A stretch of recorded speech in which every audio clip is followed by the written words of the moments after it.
Star தொகுதியா இருக்கலாம், ஆனா இந்தியாவிலே இது சூப்பர் ஸ்டார் தொகுதினா இந்த கொளத்தூர் தொகுதி தான். முத்துவேல் கருணாநிதி ஸ்டாலின் அப்படிங்கிற ஒரு மகத்தான தலைவரை சட்டமன்றத்துக்கு அனுப்பி வைக்கக்கூடிய பெருமை வாய்ந்த தொகுதி இந்த கொளத்தூர் தொகுதி. இன்னும் பெருமையா சொல்லணும்னா தமிழ்நாட்டுடைய முதலமைச்சரை, இந்தியாவுடைய நம்பர் 1 முதலமைச்சரை அனுப்பி வைக்கிற தொகுதி உங்க கொளத்தூர் தொகுதி. ஒரு சட்டமன்ற தொகுதி எப்படி இருக்கணுமோ அதுக்கு ரோல் மாடலா இருக்கக்கூடிய தொகுதி இந்த கொளத்தூர் தொகுதி. அனிதா அச்சீவர்ஸ் அகாடமியா இருக்கட்டும், உங்க பேர் சொன்ன மட்டும் தட்டுறீங்க.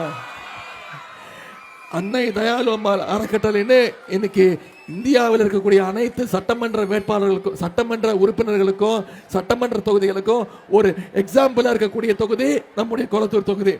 இன்னைக்கு ஒட்டுமொத்த இந்தியாவுமே திரும்பி பார்க்கக்கூடிய ஒரு முதலமைச்சர் தான் நம்முடைய முதலமைச்சர் தான். இன்னைக்கு இந்தியாவில் இருக்கக்கூடிய எல்லா தலைவர்களும் நம்முடைய முதலமைச்சர் அவர்களை பாராட்டிட்டு இருக்கிறாங்க, நம்பர் 1 சிஎம். இது எல்லாத்துக்கும் காரணம் இந்த கொளத்தூர் தொகுதி தான். நீங்க தான் அவர் தேர்ந்தெடுத்து சட்டமன்றத்துக்கு அனுப்புறீங்க. இந்த தொகுதி அமைஞ்ச பிறகு 3 முறை நம்முடைய தலைவரை நீங்க தேர்ந்தெடுத்திருக்கிறீங்க, சட்டமன்ற வேட்பாளரா தேர்ந்தெடுத்திருக்கிறீங்க. நான் இங்க வந்தது எதுக்கு தெரியுமா? 3 முறையும் ஒரு முறை அதிகமான வாக்கு வித்தியாசத்துல ஜெயிக்க வைக்கிறீங்க.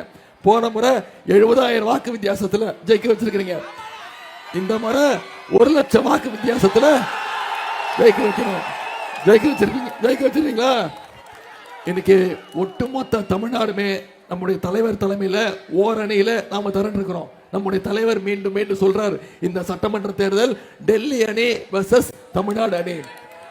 தமிழ்நாடு அணி இந்த சட்டமன்ற தேர்தலை ஜெயிச்சு காட்டுமா? டெல்லி அணியை ஓட விரட்டணும். டெல்லி அணியில யார் யார் இருக்கா? இப்போ மோடியுடைய நம்பர் 1 அடிமை திரு எடப்பாடி பழனிசாமி. 234 தொகுதியிலையும் ஜெயிக்கிறது நிச்சயம். அதுல இந்த கொளத்தூர் நம்பர் 1 தொகுதியா அதிக வித்தியாசத்துல ஜெயிக்கக்கூடிய தொகுதியா இருக்கணும். முதலமைச்சருக்கு ஓட்டு போடுற அரிய வாய்ப்பு உங்களுக்கு கிடைச்சிருக்கு. அந்த வாய்ப்பை தவற விட்டுறாதீங்க. நான் உங்ககிட்ட கேட்பதெல்லாம் எதிர்த்து நிக்கிற வேட்பாளர் டெபாசிட் போயிடணும். அந்த அளவுக்கு மிகப்பெரிய வெற்றியா இருக்கணும்.